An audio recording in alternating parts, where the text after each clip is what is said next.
자, 12강 8번은 중세 사상가들이 가졌던 연역적 추론 방식에 대해서 얘기가 나오는데요. 현대의 이제 귀납적 주장이랑 조금 다른 추론 방식이죠.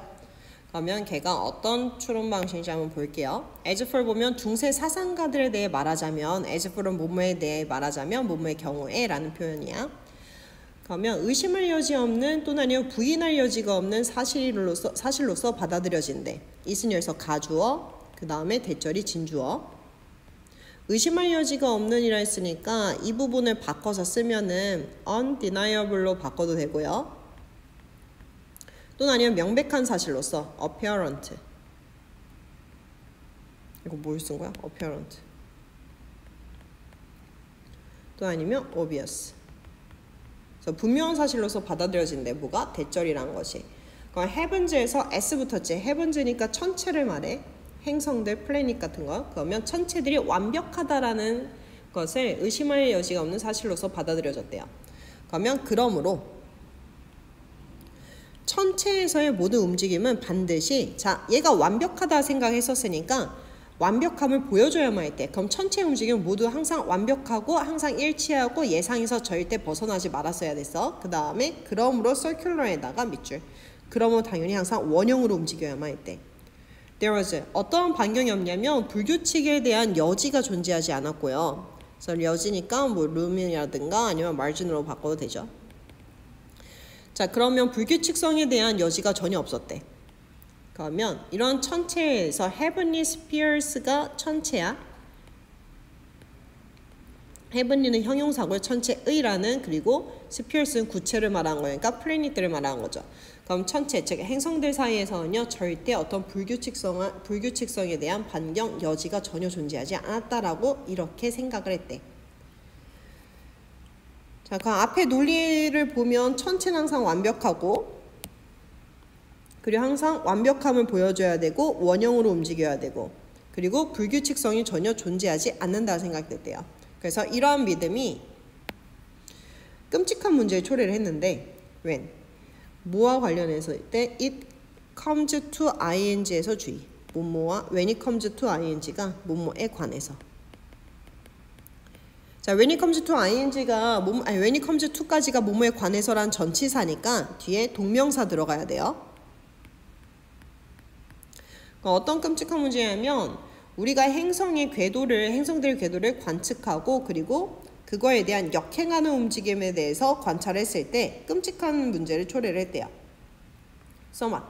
다소 관찰되어진 것은 어떻게든 자 어떻게든 한번 일단 관찰되면은 무조건 어떤 관점을 해결이 돼야 되냐면 완벽한 원형의 관점에서만 해결이 되어져야만 했대. 그럼 항상 원형으로만 움직인다 했으니까 여기서 벗어나면 절대 안 되는 거야. 그래서 이 부분도 뭐 나올 수 있냐면 어휘 문제 나올 수 있죠. 그 다음에 비록 중세 사상가들이 논리적이었다 할지라도 그들은요 연역적 추론 방식을 사용을 했대요. 이게 제일 문제가 되는 거.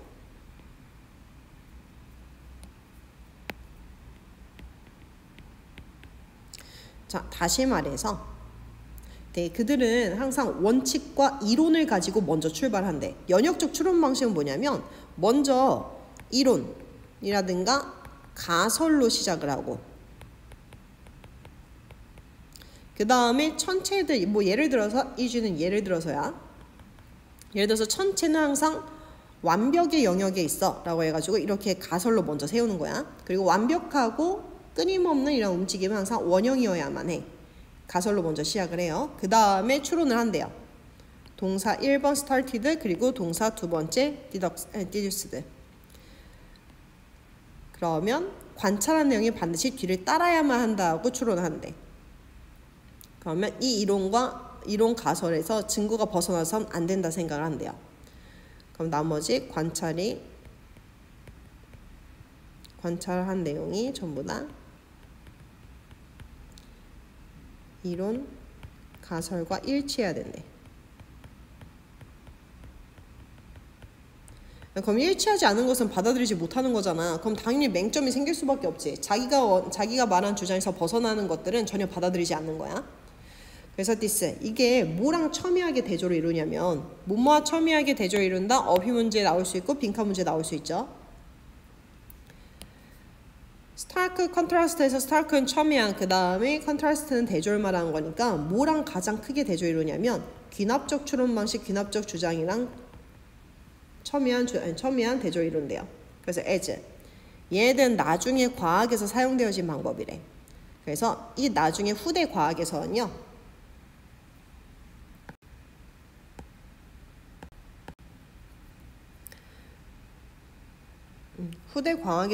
where 이 부분이 어휘 문제 나올 수 있는, 이 부분이 어법 문제 나올 수 있는데 in 위치로 바꿔도 돼.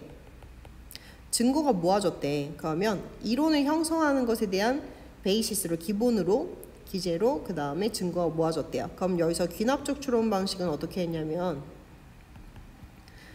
어디냐, 증거를 먼저 보고 관찰 내용을 보고 그 다음에 이론을 만들었대. 이론이나 가설 세우기. 그래서 시험 문제로 나오는 것도 보면은 일단 연결어 문제. 연결어 문제 들어갔으니까 뭐 나올 수 있냐면 ABC 순서별 문제 같은 것도 나올 수 있고요. 그리고 아까 노란색으로 표시한 부분은 어휘 추론 문제 나올 수 있고, 그리고 현대 과학과 대조를 이루는 과학에서 사용되는 귀납적 추론과 대조를 보이는 중세의 연역적 추론 방식. 그래서 글의 주제나 요지 추론 문제 나올 수 있어.